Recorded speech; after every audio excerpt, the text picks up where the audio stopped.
Hello guys, welcome back to my channel. আমি তিতলি চলে এসেছি তোমাদের সাথে নতুন কিছু শেয়ার করার জন্য। আমরা গেছিলাম আমাদের কলেজ থেকে এক্সকারশানে। তো কোথায় গেছিলাম, কি করছিলাম, কি মজা করলাম সবই তোমাদের সাথে শেয়ার করব। তো দেখো, আমরা এসেছিলাম ভোর 7:30টার সময় কলেজে। কলেজ পুরো ফাঁকা ছিল, তার মধ্যেই আমরা আড্ডা দিচ্ছিলাম, হইচই করছিলাম আর সবার সাথে হাসি ঠাট্টা করছিলাম। আর ম্যামরা কিন্তু এসেছেন অনেক লেট করে, ভোর 7:30 থেকে অপেক্ষা করার পর কিন্তু আমাদের বাস এসেছিলো একদম 10টায় আমাদের বাস ছেড়েছিল। বাস ছাড়তে অনেকটা লেট হয়ে গেছিলো, যেখানে বাস ছাড়ার কথা ছিল সকাল 8টায়। তো যাই হোক, আমরা সকলে মিলে বাসে উঠে পড়েছিলাম। বাস কিন্তু আমাদের ছেড়েও দিয়েছিল এখানে। আর আমরা দেখো প্রত্যেকে এখানে হাসি মজার সাথে সাথে বাসের মধ্যে যাচ্ছিলাম। আমার যেহেতু বাসের শরীরটা ভীষণ খারাপ হয়, এর আগেও বলেছি, বাস কোনো 4 চাকা গাড়ি এগুলোতে কিন্তু আমার শরীরটা ভালোই খারাপ হয়। তার জন্য কিন্তু আমি আমার পুরো প্রোটেকশান নিয়ে গেছিলাম, সেগুলো আমি পরে তোমাদেরকে বলছি। তো যাই হোক, উঠেই কিন্তু আমাদের কলেজ থেকে টিফিন দিয়ে দেওয়া হয়েছিল। সেই টিফিন কিন্তু আমাদের সবার মাঝে দিয়ে দিয়েছিল আমাদেরই কিছু বন্ধু। তো যাই হোক, আমরা টিফিন নিয়ে চলে এসেছিলাম একদম লেক টাউনের মধ্যে দিয়ে। বাস তখন পাস হচ্ছিল। আমি কিন্তু সকাল থেকে কিচ্ছু খাইনি। বাসে উঠে যেহেতু আমার বমি হয়, তো আমি সকাল থেকে কিছুই খাইনি ওই বমির ভয়ে। তো যাই হোক, কিছুটা রাস্তা গিয়ে যদিও আমার খিদে পেয়েছিল, তখন খেয়েছিলাম। আর বাসে দেখো, যেহেতু আমি যাব আগের দিন রাতে, কিন্তু আমি এক জড়ি চকলেট, চুইংগাম, বাবুল গাম এইসব কিনে রেখেছিলাম বাসে উঠে খাবো বলে। তো বাসে উঠে আমি ওইগুলোই চেবাতে চেবাতে যাচ্ছিলাম। আর বাকি ব্রেকফাস্টও করিনি আমি বাসে, ঘর থেকেও কিছু খেয়ে আসিনি। তো তারপর আমার বন্ধু অনেকবার করে বলছিল তুই খেয়ে নে। তো আমি ওকেই খেতে দেখছিলাম আর ওর ভিডিও নিচ্ছিলাম। দিয়ে হাসি ঠাট্টা মজার মধ্যে আমরা কাছাকাছি পৌঁছে গেছিলাম। এইটা দেখো কলেজ স্ট্রিট এরিয়া, ভীষণ ভালো লাগছিল। আমি তো আমার জীবনের প্রথমবার এক্সকারশানে যাচ্ছি আমি। আর এটা দেখো, এটা হলো লালবাজার থানা।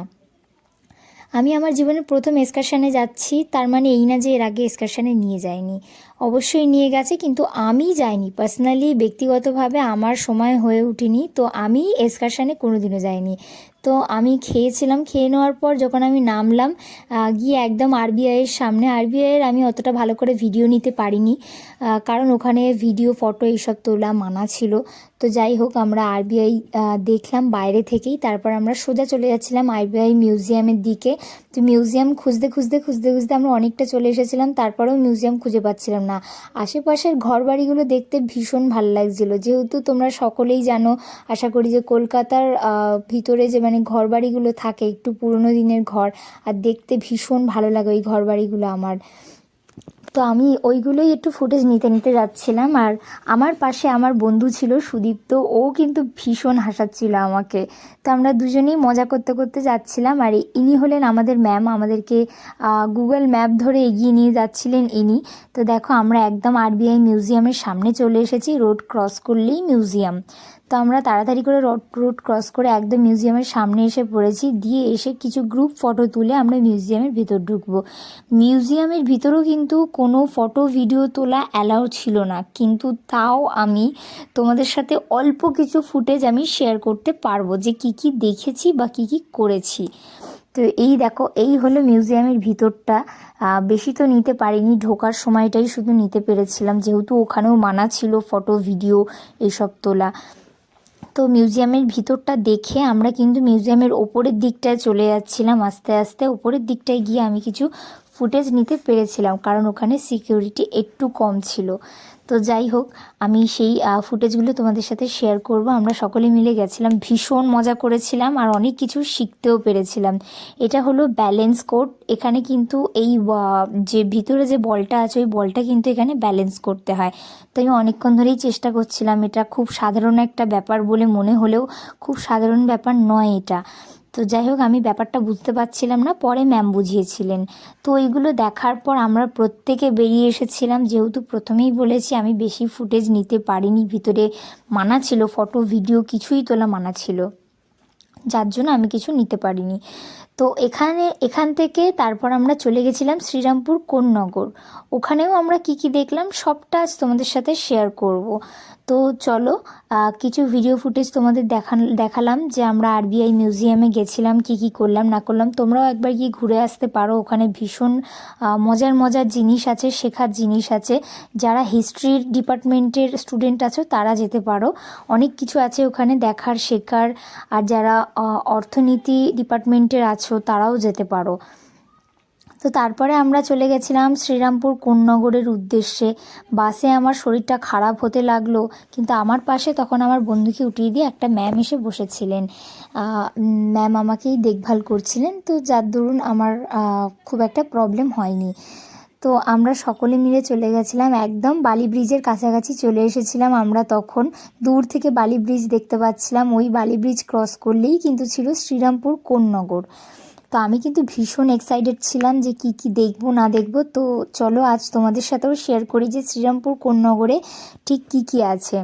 তো বাসে আমরা অনেকটা মজা করছিলাম। আশা করি তোমরা যারা এক্সকারশনে গেছো তোমরা বুঝবে যে বন্ধুদের সাথে, যেহেতু আমি প্রথমবার গেছিলাম, আমার কিন্তু আলাদাই ভাইব লাগছিল। আমি তো ভীষণ মজা করেছি। আমি তো ভেবেছিলাম আমার বাসে উঠলে যেরকম শরীর খারাপ করতে স্টার্ট হয় সেরকমই হবে, কিন্তু আলটিমেটলি দেখলাম না, সত্যি সত্যি বন্ধুরা পাশে থাকলে কাছে থাকলে এরকম কখনো হয় না। তো দেখো, তোমাদের সাথে গল্প করতে করতে আমি কিন্তু বালি ব্রিজ পেরিয়ে একদম শ্রীরামপুরে ঢুকে গেছি।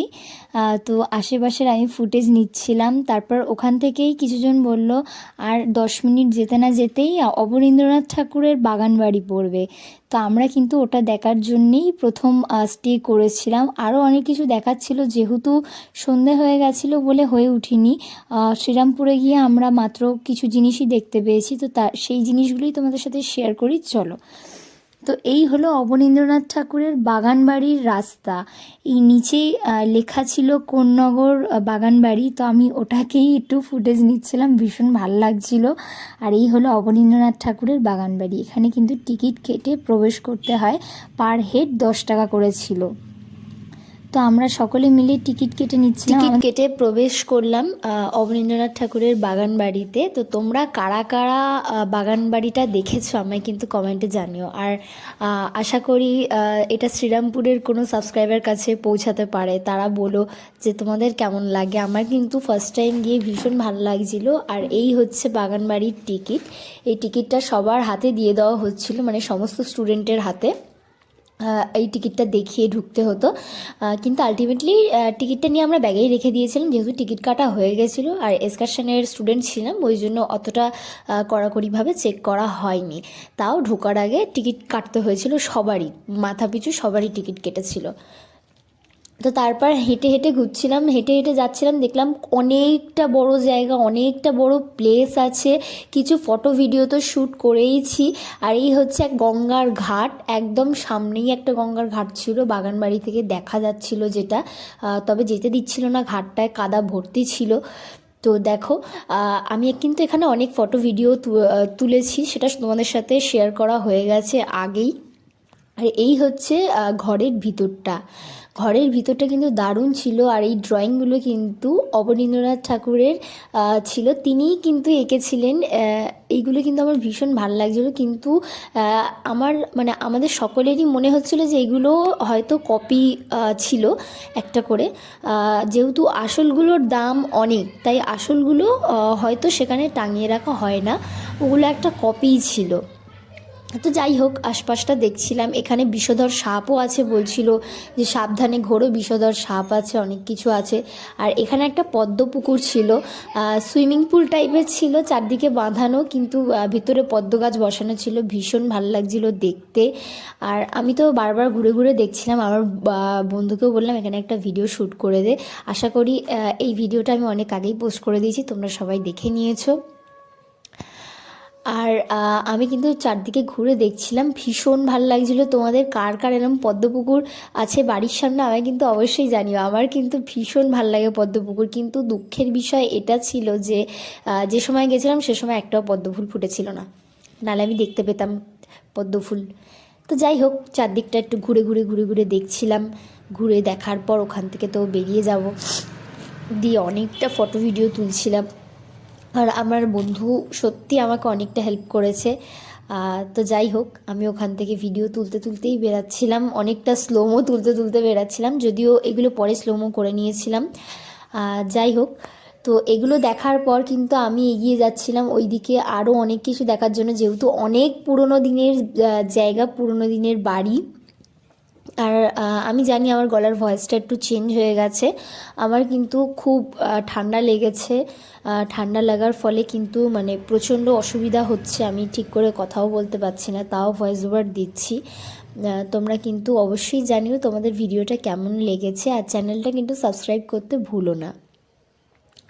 আর হ্যাঁ, বাসে আমরা কী কী খেলাম তোমাদের সাথে তো সেটা শেয়ার করাই হলো না। বাসে কিন্তু আমাদেরকে দিয়েছিল বাটার ব্রেড, একটা করে সকলের হাতে দিয়েছিল, একটা করে বয়েল এগ দিয়েছিল, আর দিয়েছিল আমাদের একটা করে কলা।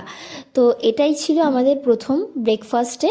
তারপরে সকলকে একটা করে মিষ্টি দিয়েছিল। তারপরে নানান জায়গায় হোটেলে আমরা খাবার দাবার খুঁজছি, কোথাও পাওয়া যাচ্ছিল না। হাফ অফ স্টুডেন্ট মানে এক একজন এক এক জায়গায় খেয়েছে। তখন একদম বেলা হয়ে এসেছিলো, মানে আমরা তো একদম 4টে, 4:30, 5টার দিকে আমরা খাবার পেয়েছিলাম। তো সবাই এক এক জায়গায় খেয়েছে। এখানে কিছু স্টুডেন্ট ছিল আমাদের ম্যামের সাথে, আরও অন্য জায়গায় কিছু স্টুডেন্ট ছিল, ওরা আবার আলাদা খাবার খেয়েছে। আরও স্টুডেন্ট ছিল, তারা আবার আলাদা জায়গায় খাবার খেয়েছে। তো যেহেতু দুপুরের টাইম ছিল, ওই জন্য কোনো খাবার মানে কোথাও অ্যাভেলেবেল ছিল না। তবে আমরা এখানে খেয়েছিলাম মিক্সড ফ্রাইড রাইস খেয়েছিলাম, আর সাথে ছিল চিকেন। তো যাই হোক, খাবার দাবার ভীষণ ভালো লেগেছিলো। লাস্টটুকুনি খেতে পারিনি, তাই আমরা প্যাক করিয়ে নিয়েছিলাম। সেই প্যাকিং আমরা আবার ম্যামকে দিয়ে দিয়েছিলাম, ওনারা আবার ডিস্ট্রিবিউট করেছিল নিজেদের মধ্যে। তো যাই হোক, ওখানে দেখার পর আমরা একটা ঘাটে এসেছিলাম। এই ঘাটটার নাম ব্রাহ্ম সমাজ ঘাট। তখনকার দিনে এই ঘাটটা খুবই মানে ভীষণ সুন্দরভাবে সাজানো ছিল। তো এটা অনেকটা পুরনো দিনের জায়গা। দেখো, গঙ্গার জল এত দূর উঠে আসছে আস্তে আস্তে। আমি একটু হাত বুলিয়ে দেখানোর চেষ্টা করছি, তবে কাদা ছিল বলে অতটা হাত দিইনি, আর ভীষণ ঠান্ডাও ছিল সেদিন। তো যাই হোক, সেগুলো দেখার পর আমরা বাসে উঠে বসে আছি, তখনও ম্যাম এসে পৌঁছাননি। তো আমরা সকলে ওয়েট করছিলাম যে ম্যাম আসলেই বাস ছাড়বে। এবারে বাড়ি যাওয়ার সময় চলে এসেছে, নয়তো আরও লেট হয়ে যাবে। তারপর আমরা একটু ব্লু কালার লাইট জ্বালাতে বলেছিলাম বাসের যে আঙ্কেলটা ছিল তাকে, আর দিয়ে আমরা ডিস্কো ডিস্কো গান শুনতে শুনতে যাচ্ছিলাম। তো আমার এক্সকারশনের ভিডিও আমি এখানেই শেষ করব। তোমাদের ভিডিওটা কেমন লাগলো আমায় কিন্তু অবশ্যই কমেন্টে জানিও। আর হ্যাঁ, একটা করে লাইক আর কমেন্ট কিন্তু আমার চাই। তো টাটা গাইস, ফিরে আসছি পরের ভিডিও নিয়ে।